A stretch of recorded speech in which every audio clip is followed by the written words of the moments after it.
The first hour out of the city is when you learn the difference between owning an electric car and traveling in one. Around town, the vehicle behaves like any other appliance you have brought into your life. You plug it in at night, you drive it during the day, you forget about it. The range number on the dashboard becomes a kind of background fact, the way the fuel gauge once was, requiring attention only when it dips below a threshold you have already internalized. But a road trip is different.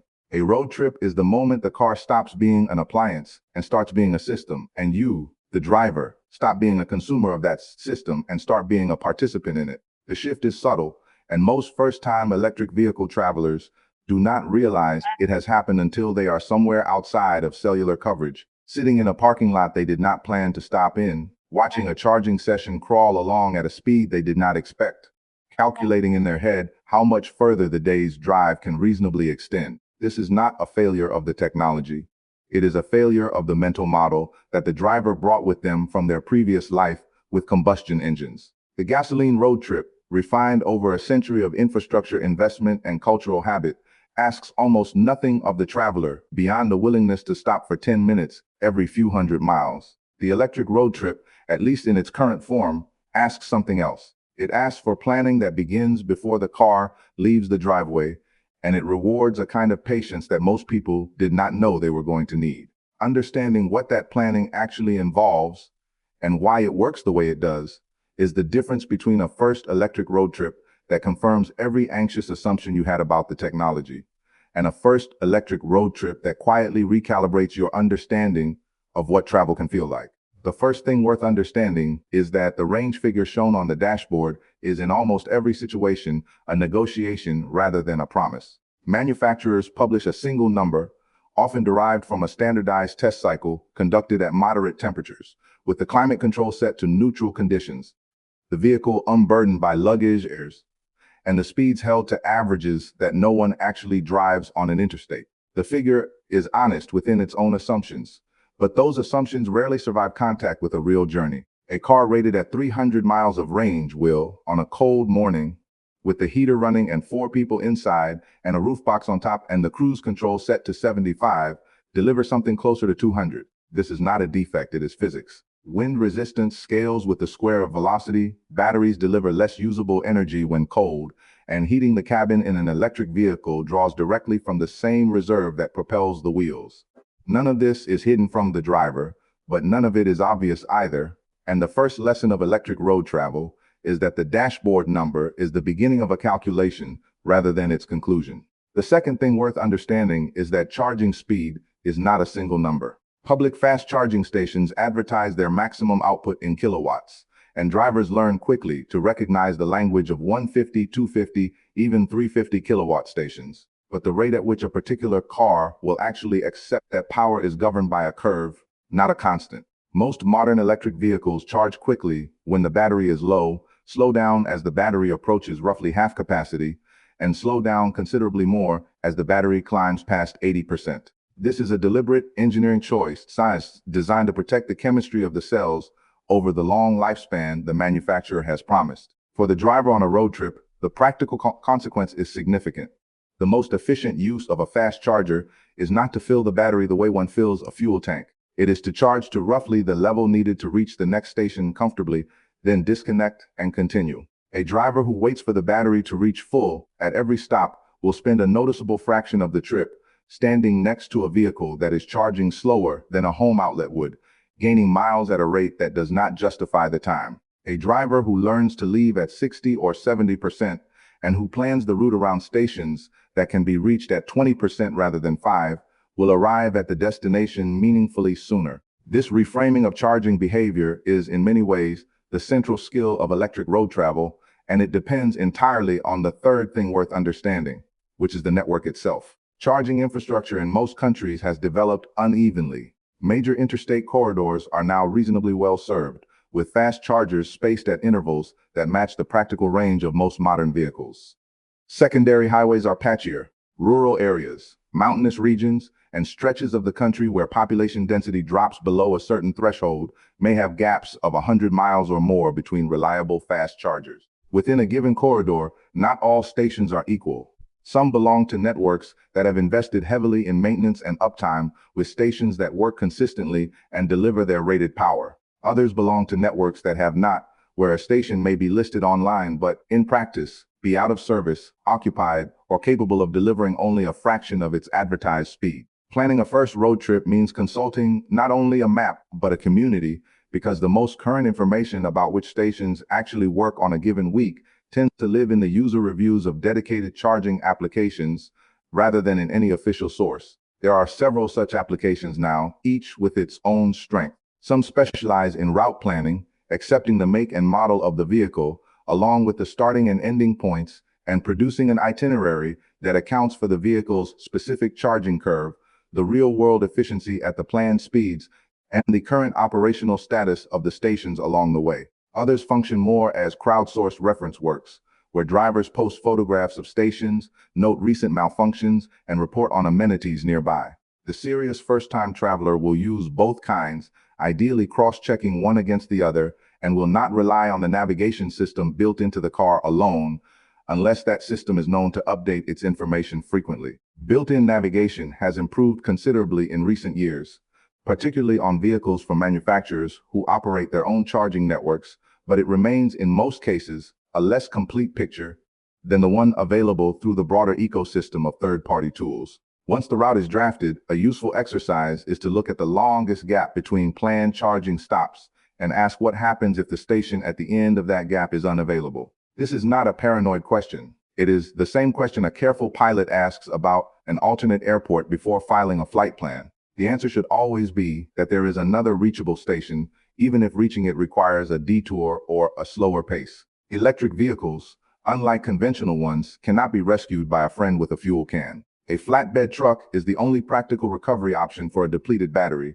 and the wait for one in a rural area can extend to hours. Building a margin into the plan, particularly on a first trip, is not over-preparation. It is the appropriate response to a network that, for all its progress, is not yet as forgiving as the gasoline network it is gradually replacing. The fourth consideration is weather, and specifically cold.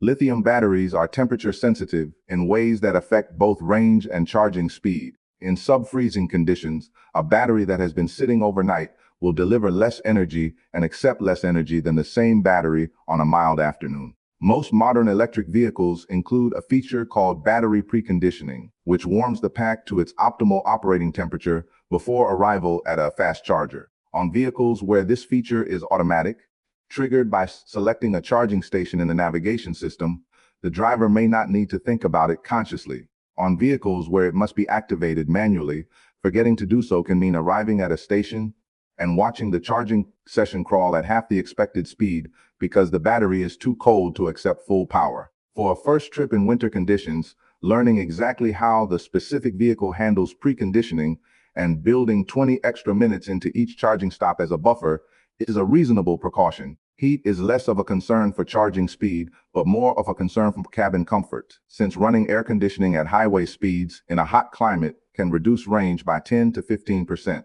Neither effect is catastrophic. Both are real, and both should appear in the plan. The fifth and least discussed aspect of electric road travel is the question of where the charging stops fit into the rhythm of the day. The conventional gasoline trip is built around the assumption that the vehicle is the constant and the human is the variable. The driver fills the tank quickly and resumes driving until the next biological necessity. The electric trip inverts this. The vehicle now takes the longer pause, and the most efficient travelers are the ones who arrange their human needs around the vehicle's needs rather than against them. A charging stop of 20 to 30 minutes is not, in practice, a delay if it coincides with a meal that would have been eaten anyway, a stretch of legs that the body was beginning to request, a phone call that needed to be made, a child's nap that was about to begin. Travelers who arrive at a charger having just eaten will experience the same stop as wasted time. Travelers who arrive at a charger hungry will experience it as lunch. This is not a trick of perception.